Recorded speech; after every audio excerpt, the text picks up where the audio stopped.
today is on the hearing. So we have argued the bail application just now. The investigating officer has filed his say. I don't want to comment on the merits of the case because it's not proper. The matter is still sub judice. It is kept for orders at 2:30, but I'm sure justice will be done and Gaurav will be released on bail. No offense was made out. The FIR is completely false and motivated, as I've said. And I hope and I'm sure that justice will be done in this matter, and thereafter we will see what further needs to be done legally in this case. So overall, how is seen on this case? There was no case for an FIR and certainly no case for the arrest. He surrendered himself, of course, but there was so much of pressure on him and his family that he was to be arrested the previous night, the next morning. There was no urgency, and this was not that serious a matter at all. There was no case for arrest, and therefore I'm sure that the courts will do him justice, and whatever legal steps that needs to be done, he will take it in due course of time. So what points they have mentioned in this case? They have said various things, that he has given some, that he had an altercation with the minister and his staff, he obstructed the minister's vehicle, that he gave some bites alleging that the minister is corrupt, etc., which was never done, and other things which we have dealt with. I don't want to comment on the merits, but that's what they have said, and those will be proved to be false in due course of time. So he will get a bail? I hope so. Okay. What to say on so what you want to say, madam? Gaurav Bakshi has arrested. Like Nigel said, that this entire matter has been inflated and created. There was no basis for the FIR in the first place, and the entire harassment that we and our family had to go through could have been avoided.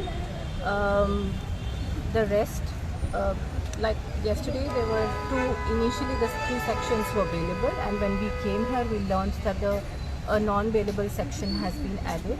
We had an appearance before the magistrate where the say from the other party was not in place, so we had to come again for an appearance today, and hopefully the judgment will be passed, the order will be passed by 2:30, and we should be granted the bail.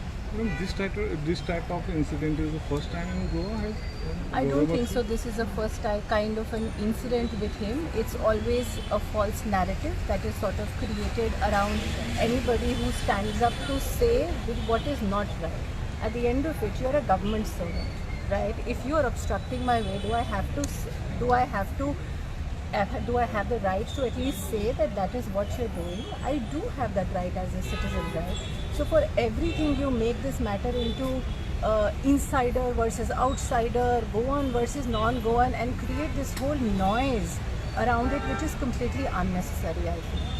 So how many years are you settling in Goa?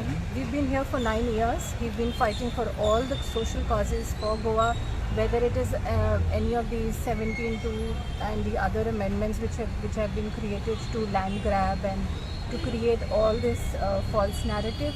But he has been an active activist, raising all the sort of saying the right things for the right causes for Goa.